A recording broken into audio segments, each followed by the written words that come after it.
The velvet box felt wrong in my hands the moment I picked it up. Too light, too hollow. My engagement ring, the stunning 3-carat diamond Bruno had proposed with just months ago, was gone. I stood frozen in my bedroom, staring at the empty indent where it should have been nestled safely while I showered. My name is Esther, and I never thought my own sister would betray me like this.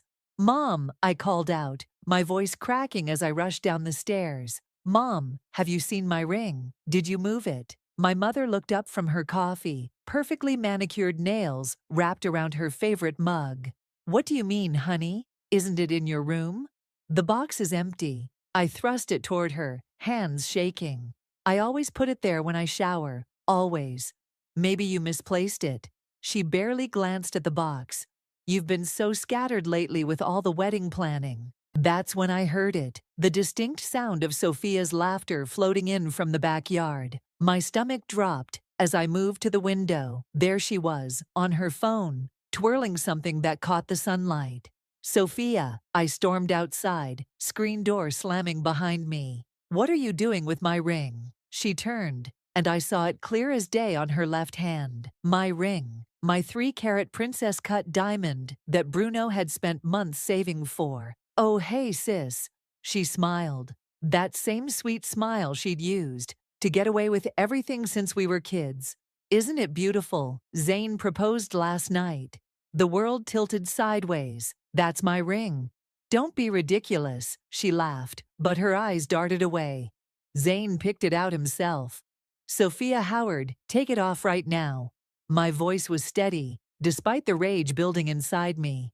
"That is my engagement ring, and you know it." "What's all this shouting about?" Our father appeared at the door, Mom right behind him. "Sophia stole my engagement ring," I said, turning to them. "She's trying to pass it off as her own." "Daddy, tell her to stop." Sophia's lower lip trembled. "Why would I steal her ring? Zane proposed to me. He bought this." "Now, Esther," Mom stepped forward, placing a hand on my arm. "Your sister just got engaged. This should be a happy moment." I jerked away from her touch. "Are you serious right now? That is my ring." "It looks different than yours," Dad said, squinting at Sophia's hand. "The setting's not quite the same, is it?" "Because she had it altered." I was shouting now, my voice echoing across the yard. "Call Bruno. Call the jeweler. That is my ring."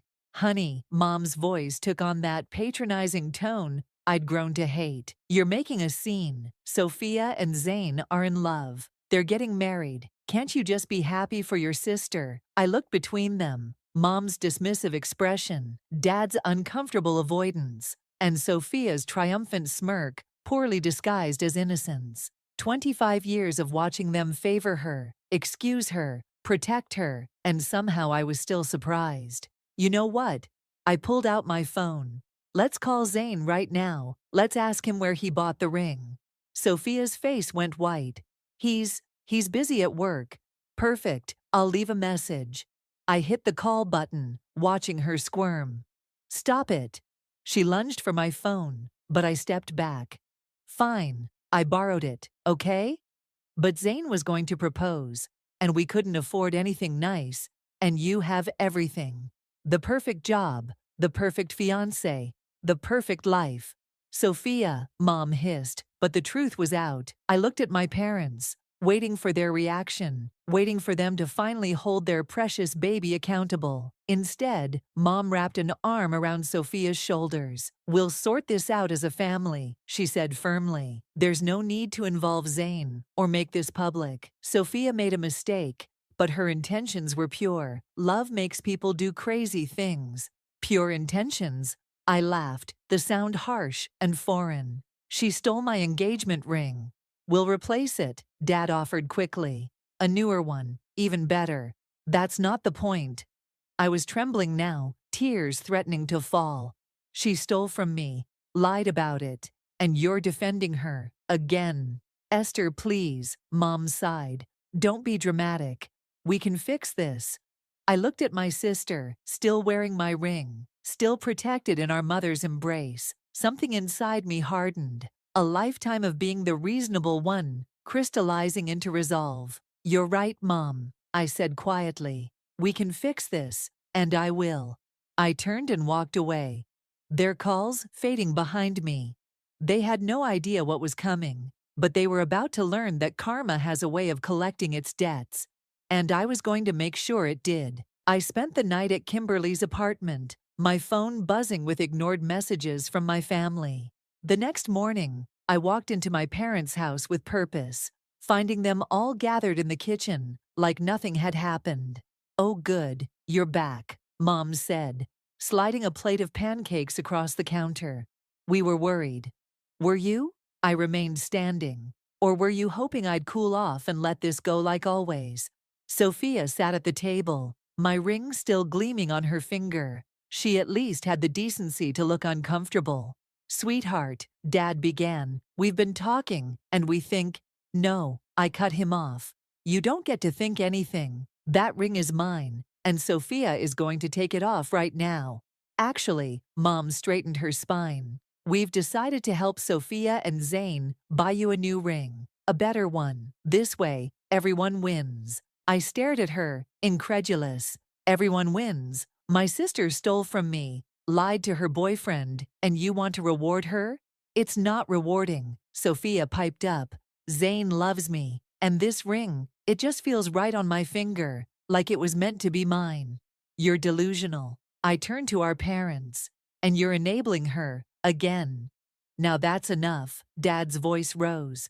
"We're trying to find a solution here. The only solution is Sophia returning what she stole and facing consequences for once in her life."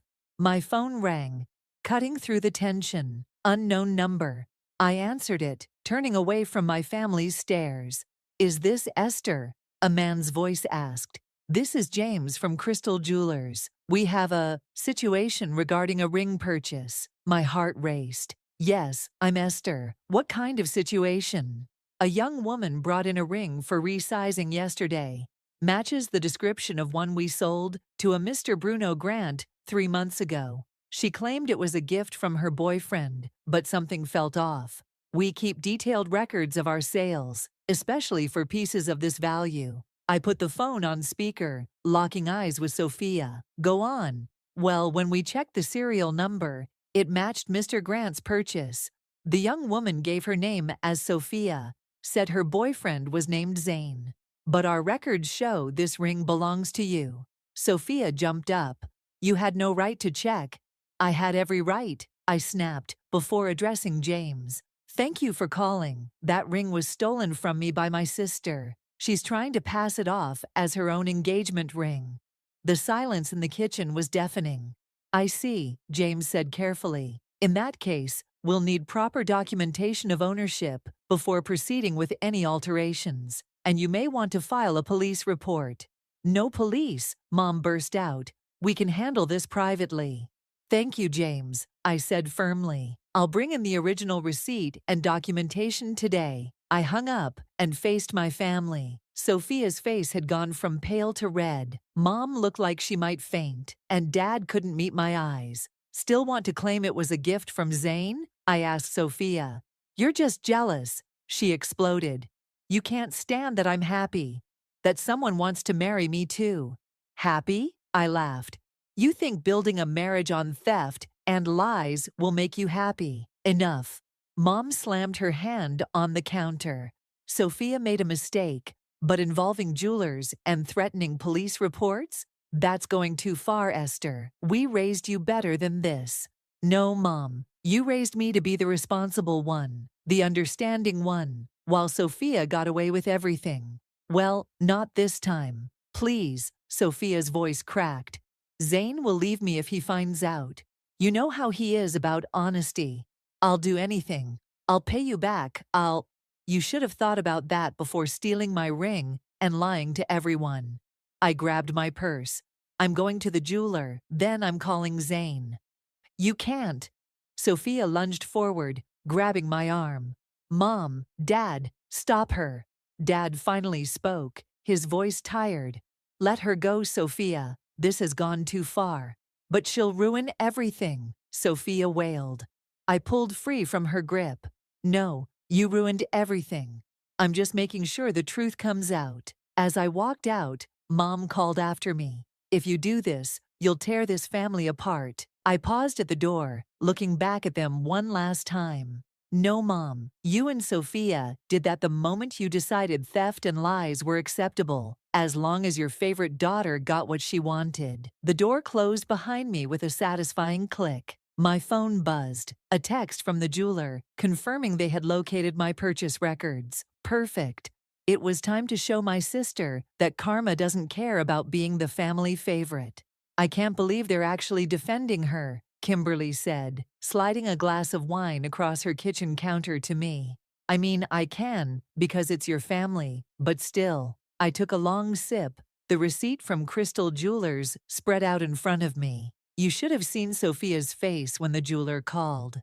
Like a kid caught with her hand in the cookie jar, except the cookie is a 3-carat diamond worth 20 grand. "So what's the plan?" Kimberly leaned forward, her eyes sparkling with that look she gets when she's ready for action.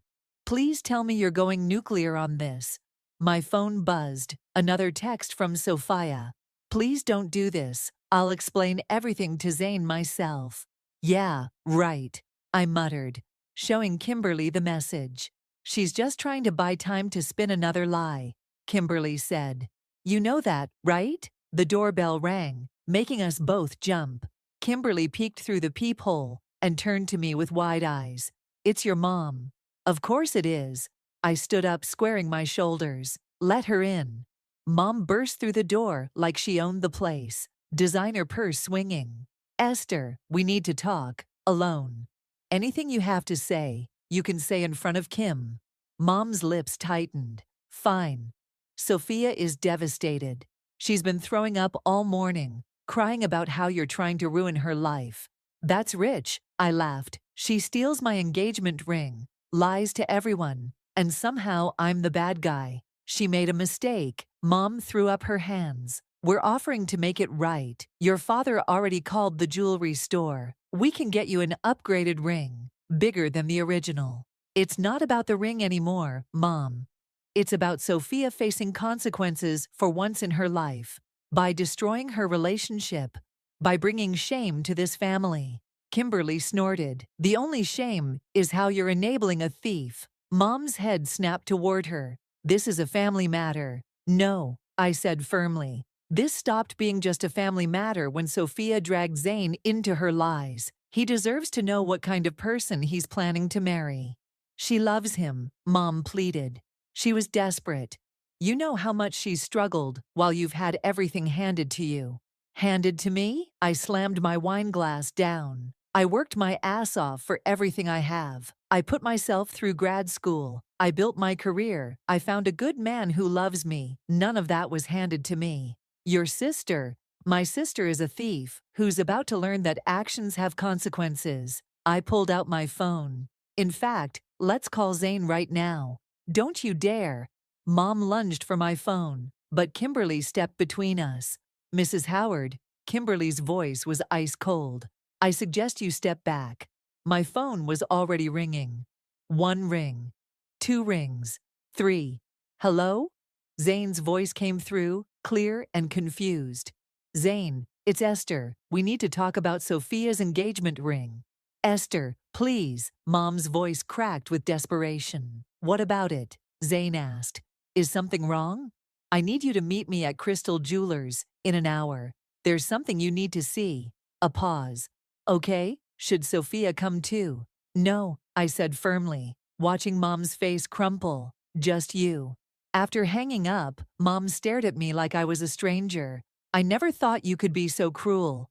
"Cruel?" I laughed. "Cruel is watching your daughter steal from her sister and helping her cover it up. Cruel is letting Sophia lie to an innocent man about something as important as their engagement. Cruel is standing in someone else's home, trying to guilt-trip them into accepting more family betrayal." "You've changed," Mom whispered. "No, I've finally had enough. Now if you'll excuse me, I have a meeting at the jewelry store." Mom grabbed my arm as I moved past her. "If you do this, don't expect to be welcome at home anymore." I gently removed her hand. "That's fine." I'd rather be alone than surrounded by people who think love means enabling theft and lies. After Mom left, Kimberly hugged me tight. You okay?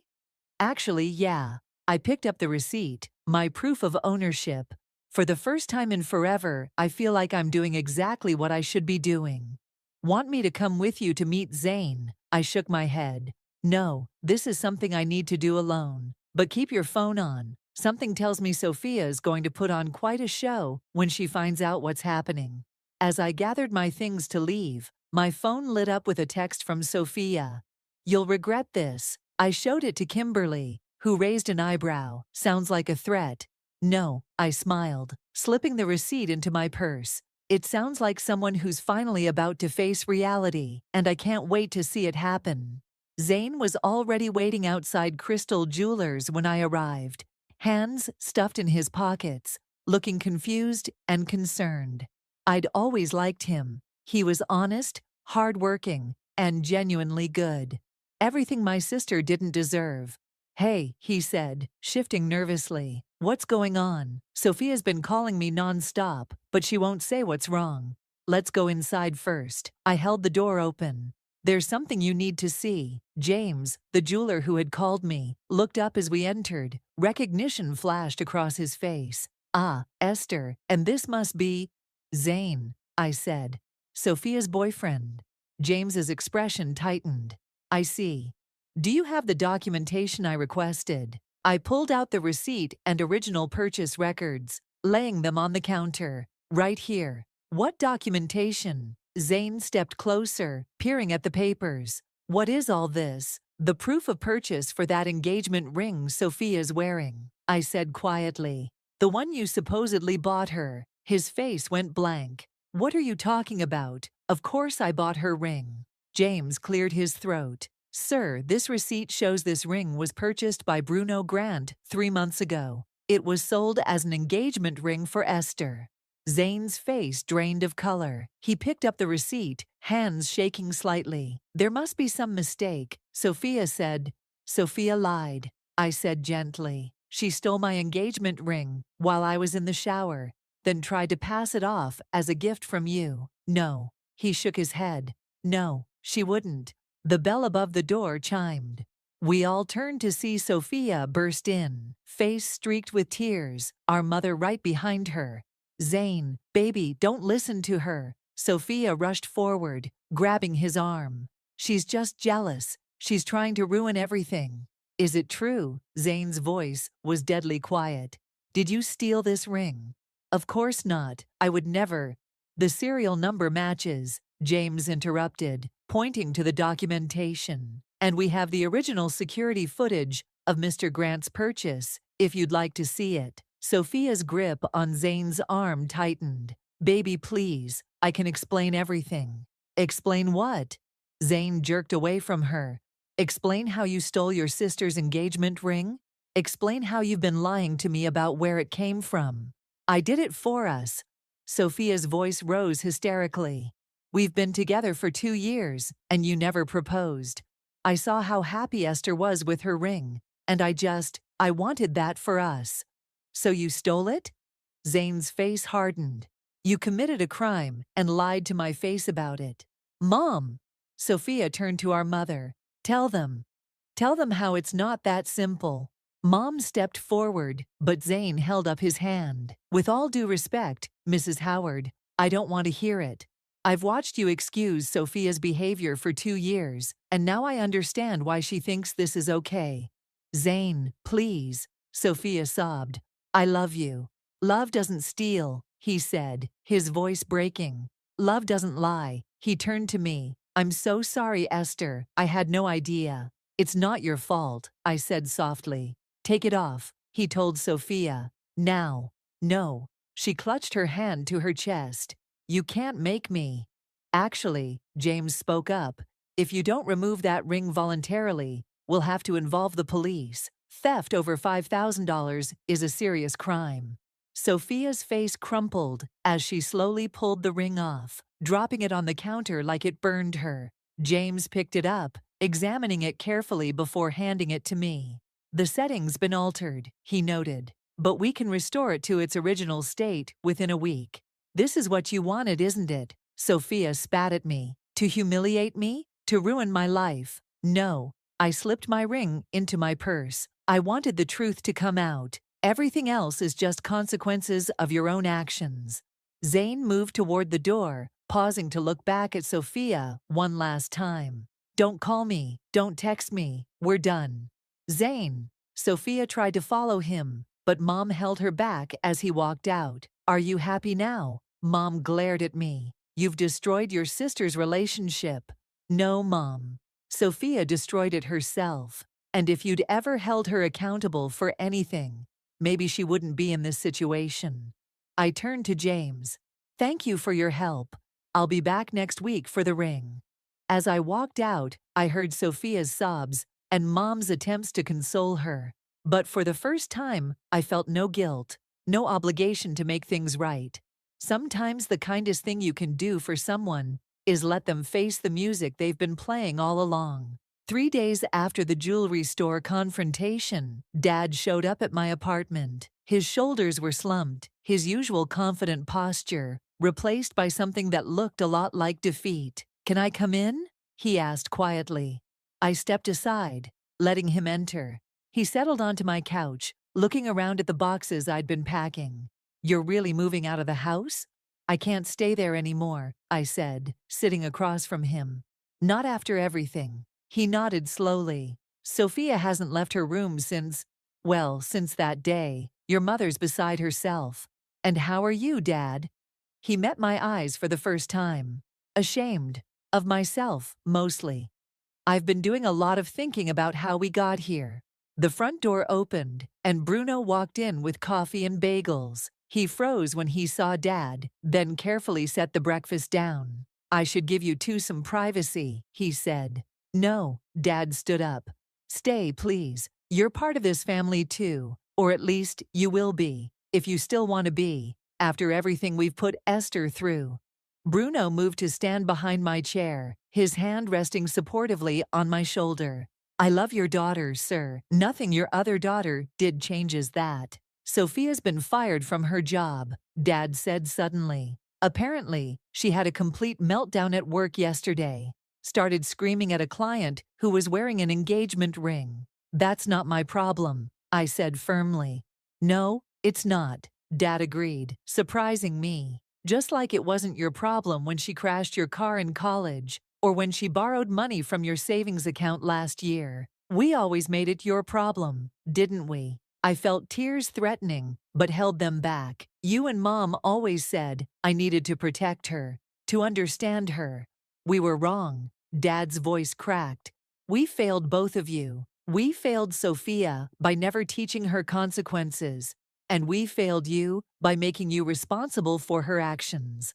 A knock at the door interrupted us. Bruno answered it, revealing Mom and Sophia standing there. Family intervention, Sophia announced, pushing past Bruno. She'd clearly been crying, but there was a manic energy to her movements. We're fixing this right now. There's nothing to fix. I stood up. You need to leave. No. Sophia planted herself in the middle of my living room. This has gone on long enough. Zane won't answer my calls. I lost my job, and it's all because you couldn't just let me be happy. Sophia, Dad's voice held a warning, but she ignored him. You've always been jealous of me, she continued. You couldn't stand that Zane might love me more than Bruno loves you. That's enough. Dad's shout made us all jump. Sophia, stop talking, right now. But Daddy, I said stop. He turned to face her fully. Do you have any idea what you've done? You committed a crime. You betrayed your sister. You lied to a man you claimed to love. And now you're standing here, still trying to make yourself the victim. Mom stepped forward. Lamar, please. She's hurting. Of course she's hurting. Dad threw up his hands. Actions have consequences. Something we should have taught her 20 years ago. Sophia burst into tears. I just wanted what Esther has. Is that so wrong? Then you should have earned it. Bruno spoke up, his voice firm but kind. Instead, you tried to steal it. There's a big difference. Get out, I said quietly. All of you. I'm done with this conversation, this drama, all of it. Esther, Mom pleaded. We're family.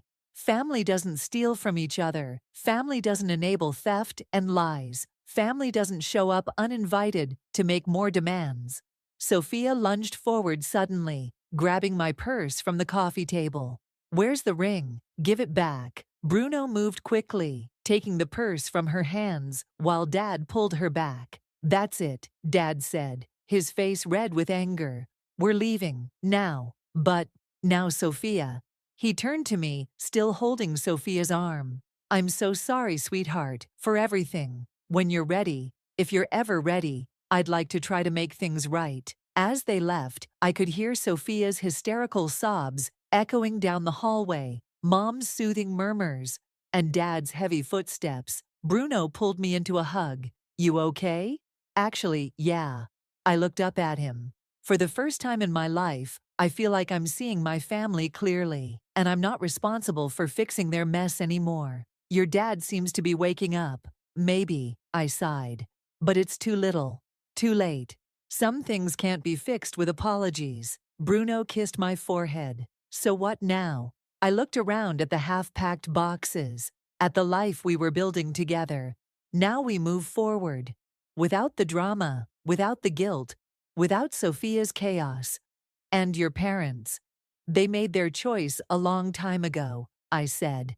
Now they have to live with it. 2 weeks passed. My ring was restored to its original setting. Bruno and I moved into our new apartment, and I hadn't heard a word from Sophia, but peace never lasts long in my family. I was sorting through mail when I found it, a glossy wedding magazine, with my name on the subscription label. Inside was a post-it note, in my mother's elegant handwriting. Please call me, we need to talk. My phone rang as if on cue.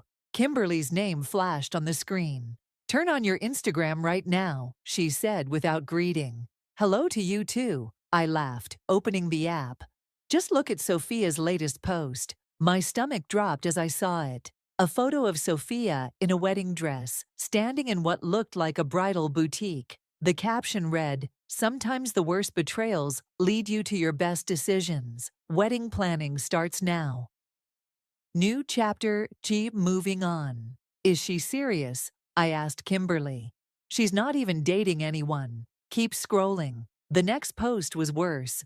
A close-up of Sophia's hand, wearing a new ring. Smaller than mine, but still impressive. The caption, "When someone better comes along and shows you what real love looks like. Thank you for saving me from settling, sis." Upgraded, Jacques better than ever. My phone buzzed with another call. Mom. Against my better judgment, I switched over. Did you see? She asked immediately. Sophia's delusional Instagram posts. Yeah, I saw. She's not delusional, Mom said carefully. She's been seeing someone. A friend of your father's business partner. He's well-established. You mean he's rich and desperate enough to date someone who just got exposed for theft? Esther, please. Marcus is good for her. He's helping her get back on her feet. I laughed. Of course he is. And I'm sure you and Dad had nothing to do with setting this up. Actually, Mom's voice hardened. Your father refuses to meet him. He's still struggling with everything that happened. A knock at my door interrupted us. I opened it to find Dad standing there, looking uncomfortable. I'll call you back, I told Mom, hanging up before she could protest. Hi, Dad said, shifting his weight. Can we talk? I let him in, noticing how he'd aged in just 2 weeks. The confident businessman was gone, replaced by someone who looked lost. Sophia's getting married again, he said, sitting heavily on my couch. So I heard. To your business partner's friend, Marcus. Dad spat the name like it tasted bad. Your mother thinks it's wonderful. I think it's a disaster waiting to happen. Why are you here, Dad? He pulled out his phone, showing me a text from Sophia. Daddy, please give Marcus a chance. He's nothing like Zane. He understands me. Mom says you're just being difficult. Don't you want me to be happy? She's doing it again, he said quietly. Manipulating, pushing, trying to force everyone to accept her choices without question. But this time I see it. Too little, too late. I muttered. I know. He looked up at me. I've been seeing a therapist, trying to understand how I let things get so bad, how I failed you both so completely. That surprised me. You're in therapy? Twice a week, your mother refuses to go, says there's nothing wrong with how we raised you girls. He laughed bitterly. But there was, wasn't there? We created this mess. My phone buzzed again. A text from Kimberly, with a screenshot. Sophia had posted another photo, this time of her and a middle-aged man I assumed was Marcus, captioned, "When you upgrade from a boy to a man, sorry not sorry. BT, living my best life." I showed it to Dad, who closed his eyes in pain. "She tagged Zayn in it," I said. "She's trying to hurt him." "Of course she is. It's what she does when she doesn't get her way." Dad stood up suddenly. "I'm selling my share of the business." "What? Why?" "Because Marcus works there. Because I can't stand watching your mother and sister manipulate another man into their web of lies. Because I need to start over somehow." I studied him carefully. "And what about Sophia's wedding?" "What wedding?" He smiled sadly. "She met this man 2 weeks ago. She's putting on a show, trying to prove she's won somehow. And your mother's enabling it, just like always." My phone lit up with another text, this time from Sophia. "Hope you're happy with your boring life and basic ring. Marcus bought me a real diamond. Guess some men just know how to treat their women right." I showed Dad the message. He read it, then did something I'd never seen him do before. He cried. "I'm so sorry," he whispered. "I'm so damn sorry." I watched him break down, this man who had always seemed unshakable, and felt something shift inside me. Not forgiveness, exactly, but understanding. "Dad," I said softly, "would you like to stay for dinner? Bruno's making lasagna." He wiped his eyes, nodding. I'd like that very much." The annual family charity gala wasn't something I planned to attend, but when Dad called and said he needed moral support, I couldn't say no. Bruno adjusted my necklace as we walked into the hotel ballroom, squeezing my hand reassuringly. "Remember," he whispered, "we can leave anytime." I spotted Sophia immediately, hard to miss, in a red dress that cost more than my monthly rent. Marcus's hand possessively on her waist. Mom hovered nearby, beaming with pride as she introduced them to everyone. "Esther," Mom's voice carried across the room. "Come meet Marcus properly." "Here we go," I muttered. But Bruno guided me forward with a steady hand. Marcus looked exactly like his Instagram photos. Silver-haired, expensive suit, 2 white teeth. He extended his hand. "The famous sister, Sophia's told me so much about you." "Has she?" I smiled tightly. "All good things, I'm sure." "Of course," Sophia giggled, pressing herself against Marcus. "I was just telling him how you inspired me to upgrade my life. Everything happens for a reason, right?" Speaking of reasons, Marcus smiled at my parents. "Sophia and I have an announcement to make." Dad appeared beside me, his face tight. "An announcement?" "Marcus, baby," Sophia cooed. "Not yet. We agreed to wait."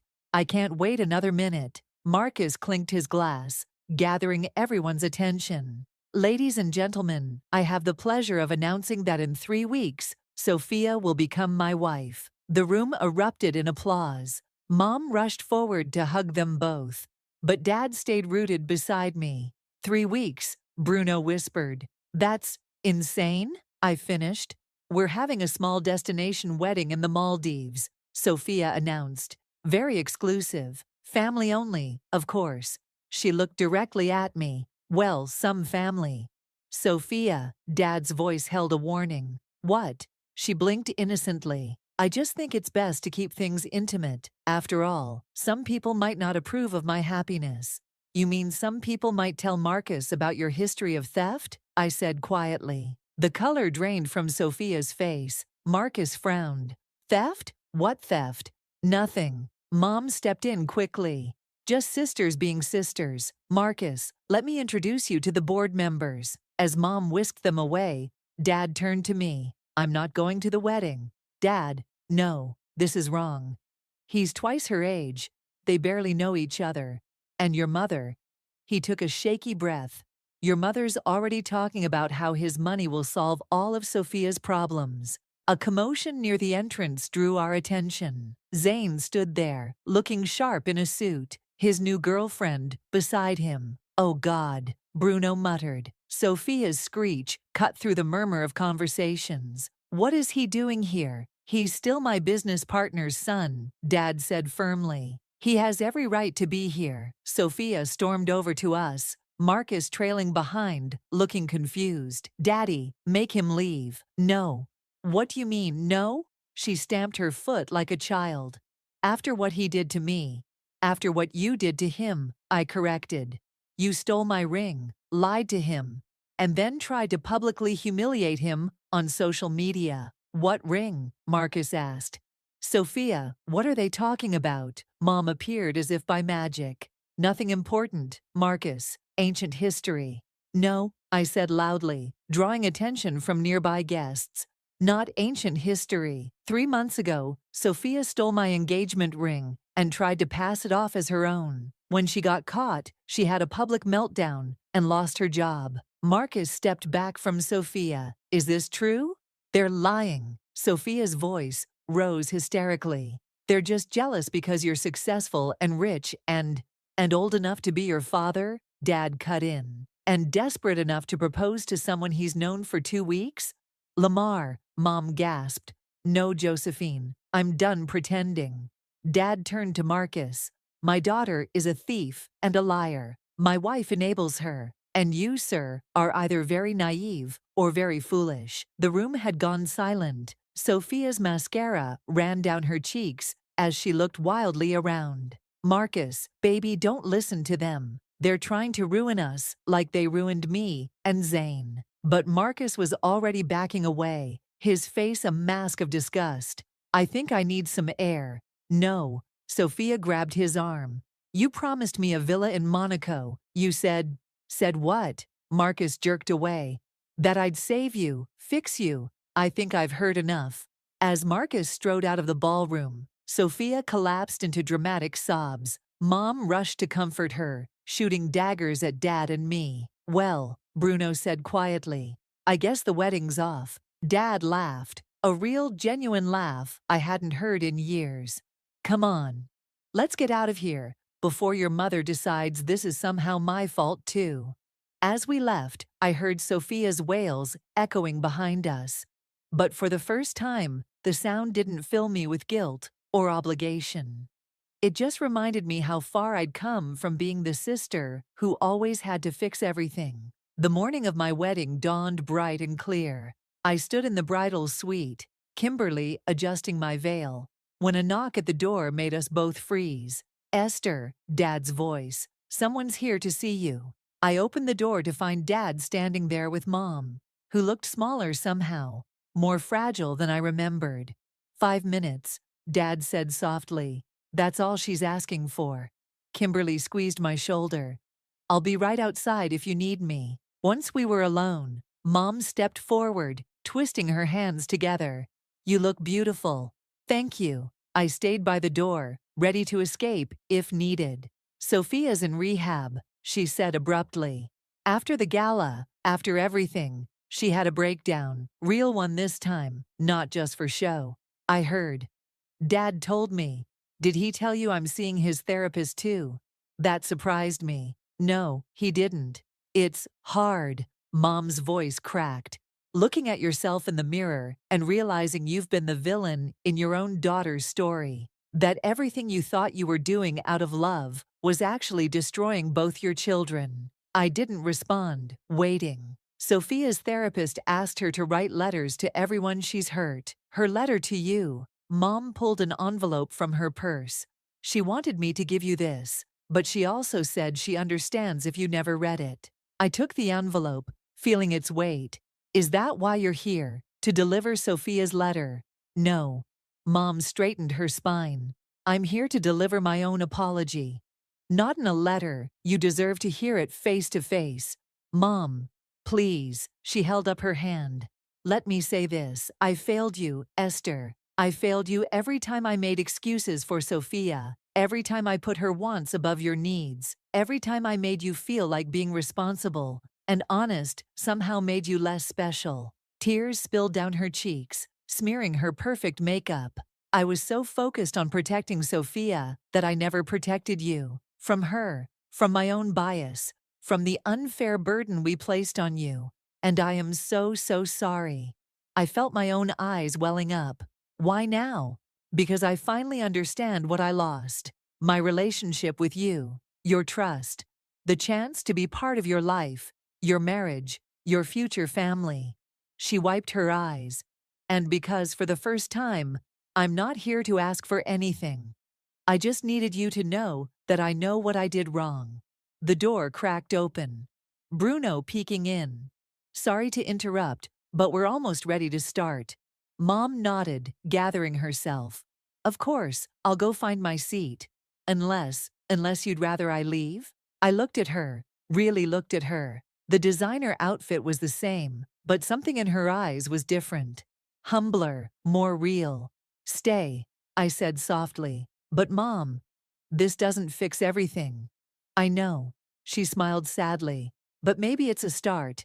After she left, Bruno pulled me close. You okay? Yeah. I touched Sophia's unopened letter. I think I actually am. Want to know a secret? He grinned. Your dad's been taking dance lessons for weeks. He's determined not to mess up the father-daughter dance. I laughed, picturing my straight-laced father in dance class. He's really trying, isn't he? They both are. Bruno kissed my forehead. Ready to get married? I set Sophia's letter aside. I'd read it eventually, but not today. Today was about moving forward, not looking back. Actually, I straightened my veil. There's something I need to do first. I found Dad pacing in the hallway, muttering dance steps under his breath. Dad, he turned, eyes brightening. You look perfect. Walk me down the aisle? He offered his arm, then hesitated.